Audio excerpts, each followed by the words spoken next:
గద్దర్ మ్యాటర్లో బండి సైలెంట్ అవుతాడు, సైలెంట్ కాకపోతే ఏమవుతాడు?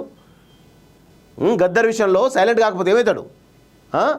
ఆయనపై విమర్శలు చేయడం పార్టీకి నష్టం, జనం స్వాగతించడం లేదని ఫీడ్బ్యాక్. సంజయ్ కామెంట్లతో మొత్తానికి వేశారు. దిద్దుబాటు చర్యలు అధిష్టానం అంటే చూస్తాను. దిద్దుబాటు చర్యలు అంటే మరి దిద్దుబాటు చర్యలు బండి సంజయ్ని కేంద్ర మంత్రి తీసేసి వేరే పదవి ఇస్తే బాగుంటుంది. కేంద్ర మంత్రి పదవి తీసేయాలి, ఎంపీగా ఉంచాలి, వేరే వాళ్ళని తీసుకోండి. ఉన్నారుగా మస్తు మంది మీకు మంచి మంచి మంచి నాయకులు ఉన్నారు బీజేపీలో, వాళ్ళకి ఇవ్వండి, ఏమవుతుంది? స్థానిక సంస్థల ఎన్నికల్లో బీజేపీ జరగ తప్పదా? ప్రజా యుద్ధ నౌక గద్దర్కు పద్మావాటుపై బండి చేసిన వ్యాఖ్యల ఎఫెక్ట్ బీజేపీ పడుతుందా అంటే పొలిటికల్ సర్కిల్లోనే అవుననే సమాధానం వినిపిస్తున్నది. తెలంగాణ ఉద్యమాన్ని ఉర్రితోలించడంలో గద్దర్ది కీలక పాత్ర.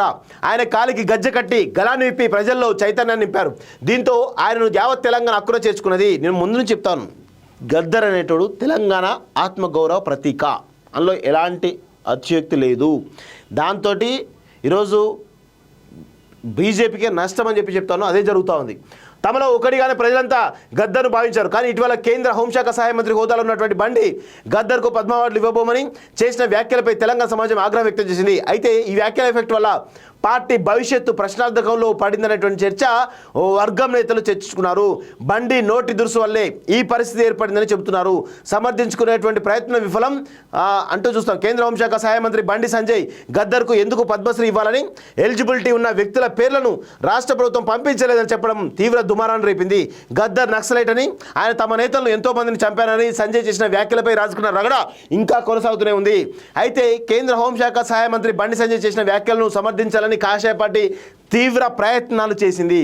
బండి వర్గీయులతో పాటు పలువురు రాష్ట్ర అధికార ప్రతినిధులు వరుస ప్రెస్ మీట్లు పెట్టి గద్దర్కు తమ వ్యతిరేకం కాదని, గద్దర్ వ్యక్తిగతంగా దూషణలు చేయలేదని, కానీ ఆయన ఎంచుకున్న మార్గాన్ని మాత్రమే తప్పని సమర్థించుకునే ప్రయత్నం చేశారు. అయినా దీన్ని జనం ఏమాత్రం స్వాగతించడం లేదని ఫీడ్బ్యాక్ వచ్చినట్లు తెలుస్తున్నది. దీంతో త్వరలో జరగబోయేటువంటి స్థానిక సంస్థల ఎన్నికల్లో ఖచ్చితంగా ఇబ్బంది గురి కావాల్సి వస్తుంది. భారతీయ జనతా పార్టీ విషయంలో గుర్తుపెట్టుకోవాలి. దిద్దుబాటు చర్యల్లో దిద్దుబాటు చర్యగా ఏం చేద్దాం, ఏం చేస్తారు? సారీ చెప్పండి బండి సంజయ్ తోటి, అయినా మిమ్మల్ని నమ్మరు ప్రజలు. ఆ విషయంలో గుర్తుపెట్టుకోవాలి.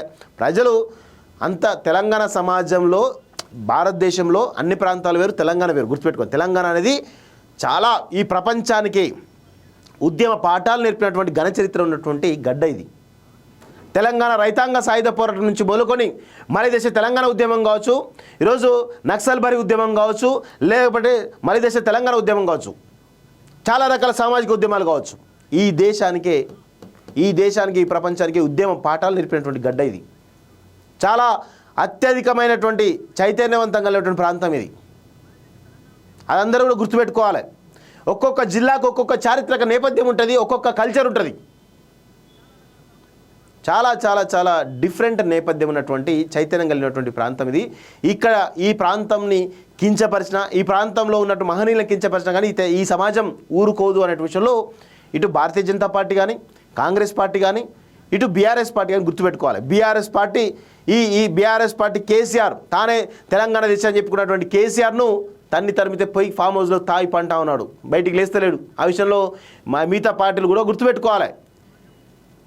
కొంచెం ఈ సమాజంతో, ఈ సమాజంలో ఉన్నటువంటి వ్యక్తులు ఎవరైతే సమాజం కొంచెం కోసం పనిచేసేటువంటి వ్యక్తులు ఎవరుతున్నారో వాళ్ళ పట్ల కొంత గౌరవంతో ఉండాల్సిన అవసరం ఉంది నాయకులకి. ఎప్పుడైతే మీరు కించపరుస్తారో ఖచ్చితంగా మీరు కూడా ఈరోజు కాలగర్భంలో కలిసిపోక తప్పదు అనే విషయంలో గుర్తుపెట్టుకోవాలి. ఇది అంతటి చైతన్యం కలిగిన ప్రాంతం ఇది.